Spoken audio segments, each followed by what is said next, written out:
My eldest son, whom I raised single-handedly, is getting married. His fiancée is strikingly beautiful like a model, yet it became clear that beauty was her only asset when she callously told me, "You're a dropout and a stranger, so don't come." To add insult to injury, I was deceived about the wedding venue. Over time, she maintained a contemptuous attitude towards me due to my lack of formal education. She even portrayed me as the unreasonable mother who supposedly canceled their wedding at the last minute. It was unforgivable. While they were away on their honeymoon, I, Linda, soon to be 57, reminisce about my life. My husband had passed away from cancer the year our second son was born, leaving me overwhelmed with 2 young children. As the new year rolled in, I found solace only in working tirelessly day and night. My eldest son, Paul, stepped up admirably, caring for his younger brother Thomas, even as a little boy. I did what I could for my boys, and Paul has grown into a remarkable adult. It was a challenge when he decided to enter the workforce straight out of high school. I fondly recall the effort it took to persuade him to pursue college, a distant memory now. After graduating, he secured a position at a prominent trading company and began forging a promising path. Apparently, Paul has a girlfriend whom he plans to marry someday. He expressed his desire to introduce her to me, which was somewhat unexpected given his intense focus on his career. I had imagined he would marry much later, but I genuinely felt joy knowing he wanted to start his own family soon. Having not been the most attentive mother, I worried whether he would value starting a family. However, all my concerns dissolved as Paul's wedding approached. I eagerly anticipated meeting his partner and eagerly awaited the day of their introduction. The woman who entered was slender and breathtakingly beautiful, momentarily leaving me speechless. I wondered where Paul had encountered such a beauty. When Paul introduced her, I was surprised to learn she was an actual model. He had met Sarah through his advertising work at the trading company. Sarah, 24 years old, appeared vivacious and made a favorable initial impression, though something nagged at me. She glanced around her home without hesitation, almost assessing her future in-law's residence, which unsettled me. Moreover, her refusal to even touch the coffee I offered didn't sit right with me. When Paul stepped away to take a work call, Sarah and I found ourselves alone for the first time. It was an awkward moment, and we struggled to initiate a conversation. "You'll soon be my daughter when you marry Paul, so feel free to talk about anything." I attempted to break the ice. To my surprise, Sarah looked taken aback by my words and then uttered something astonishing. "No need. I wouldn't seek advice from someone who didn't finish school," she said with a polite smile, leaving me momentarily stunned. Her smile seemed sincere as she continued, "Yes, I did leave school early, but I had my reasons. My father passed away when I was in middle school, leaving me, my younger brother, and sister with our mother. She worked tirelessly to support us, but there were limitations. I made the decision to start working right after middle school, against my mother's desperate pleas for me to at least finish high school. I have no regrets about that decision even now." I was taken aback and completely unprepared for her condescending attitude towards my education. It caught me completely off guard. "Well, I have a higher education than you, so what would I gain from consulting someone beneath me?" she remarked with a laugh, leaving me speechless. Now, the prospect of her becoming my daughter-in-law was starting to give me a headache. "Looks like you two were getting along well while I was on the call," Paul said upon his return, cheerfully breaking the tension. Sarah responded with a graceful smile, seemingly brushing off the earlier incident. "She's a delightful mother. I'm sure we'll get along just fine," she remarked. Hearing that, I almost choked on my coffee. Sensing my distress, Sarah asked with a laugh, though her eyes betrayed a lack of warmth. I sighed quietly, apprehensive about what the future held. My initial encounter with Paul's future wife, Sarah, was less than ideal. She repeatedly belittled me for dropping out of school, albeit seemingly without malice. Despite her unintended hurtful remarks, I struggled with the idea of her becoming a part of our family. Nevertheless, because she was Paul's choice, I attempted to accept her. After that first meeting, Sarah never visited our home again. I inquired with Paul about their wedding plans, and he assured me everything was proceeding as planned. He had already met her well-educated parents, both graduates of prestigious universities. They had first met during his seminar at the university where Paul himself had graduated from, and Sarah's parents had grown quite fond of him.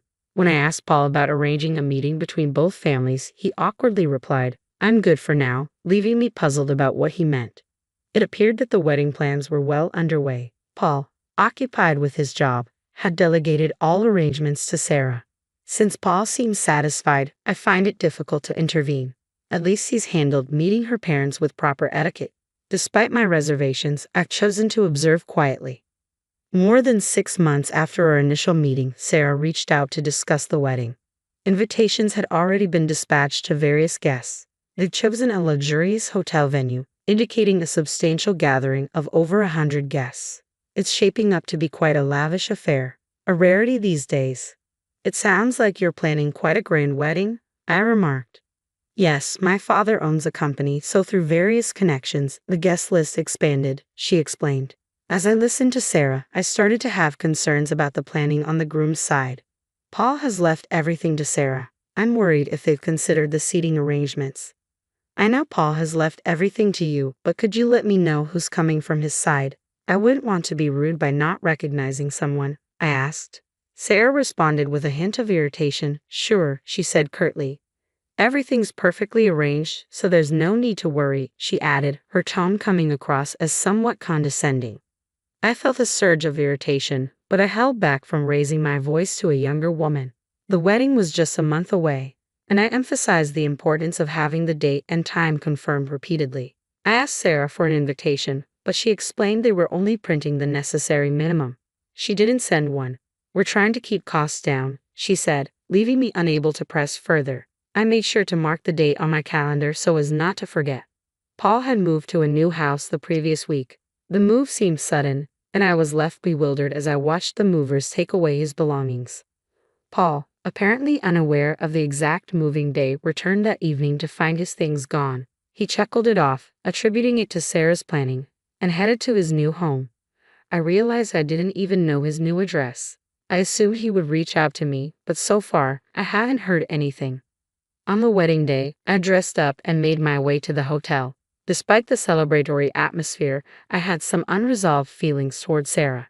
I felt like I wasn't being respected as the mother of the groom. As I entered the hotel lobby, guests, presumably from the bride's side, were gathering. I didn't recognize anyone, confirming they were likely Sarah's relatives. Making my way to the groom's waiting room, I encountered a scene that left me utterly stunned. Sitting together were a bride and groom surrounded by elegantly dressed men and women. Assuming these were Sarah's parents, I was taken aback. However, I soon realized they weren't Paul and Sarah at all, but complete strangers. They looked at me with confusion, understandably seeing me as an unexpected intruder in their private moment. Sorry, I must have walked into the wrong room, I muttered, feeling my face flush with embarrassment as I hurriedly exited. It was indeed another wedding. A sinking feeling prompted me to approach the hotel's bridal staff. They confirmed there was no reservation for Paul's wedding.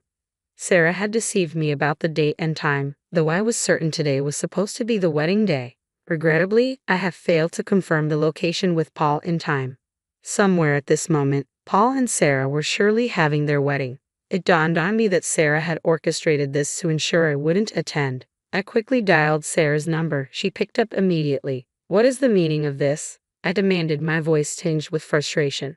Sarah let out a heavy sigh. How inappropriate to disrupt such an important day, she scolded. She sounded alone. There was no one else around her. Sarah, you're the one being unreasonable.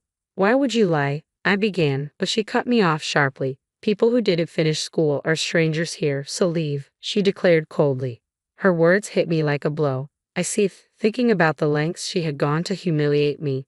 Paul and I understand, I said firmly. But it was too late to salvage the situation and make it to the wedding. My main worry was how Paul must have felt in my absence. In the end, I couldn't attend and returned home. The next day, I was awakened by a call from Thomas, who works overseas and had regretfully informed us he couldn't make it back for Paul's wedding. Paul reached out to me, revealing that he hadn't shown up at the wedding either. He explained, it seems Sarah had contacted Thomas, and somehow the story got twisted into me opposing Sarah and canceling the wedding at the last minute. Paul was seeking advice from Thomas on how to handle the situation. Sarah's manipulation was nothing short of remarkable. I explained the truth to Thomas, recounting how Sarah had deceived me with false information, preventing my attendance at the wedding. Initially, Thomas seemed skeptical, perhaps thinking I was making excuses. However, as I described Sarah's dismissive behavior during her initial visit, he began to believe me. Does Paul know about this? He inquired. He probably thinks I canceled at the last minute, I replied, feeling tears of frustration welling up. You won't let this slide, will you? Thomas sought to reassure me. No, I affirmed. This was no time for tears. I was determined to set things right with Paul, and my frustration soon gave way to resolve. Unable to reach Paul, who was likely on his honeymoon, I decided to confront Sarah's parents directly. I visited their home, where they greeted me with evident suspicion. As we sat down to talk, it became apparent they believed I had opposed the marriage and abruptly canceled at the last minute. I started by addressing this misunderstanding head-on. I wasn't certain they would trust my explanation, but I felt compelled to lay out the truth. Initially, they remained skeptical.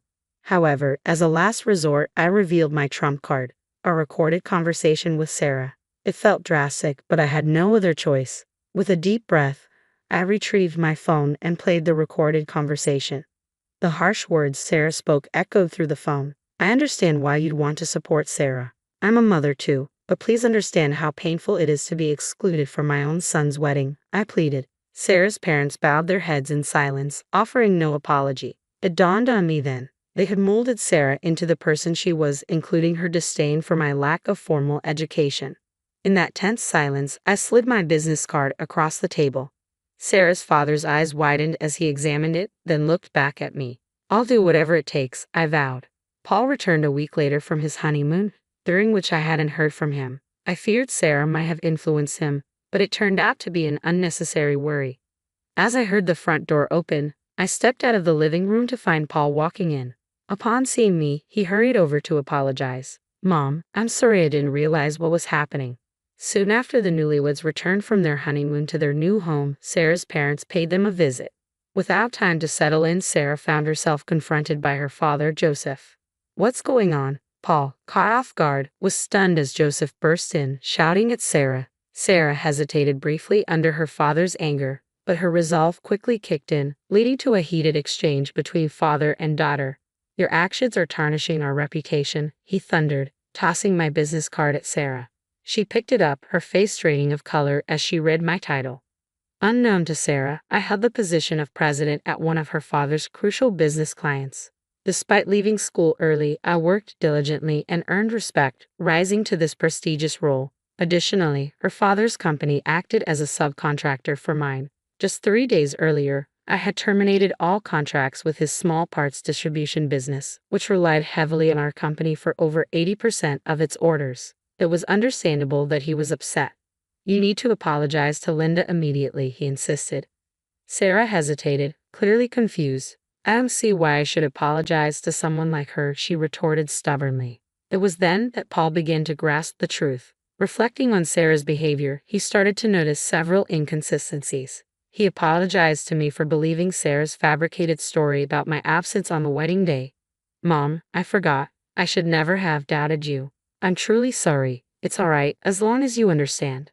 But I won't reverse my decision regarding the company. I can't continue business with someone who discriminates based on education, I asserted. Paul nodded in agreement. Then he declared, the marriage is over.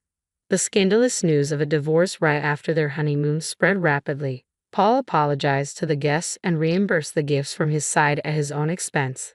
Allegedly, there was no response from Sarah's guests. When her guests requested reimbursements, she reportedly caused a scene. The divorce was a difficult process, eventually involving lawyers.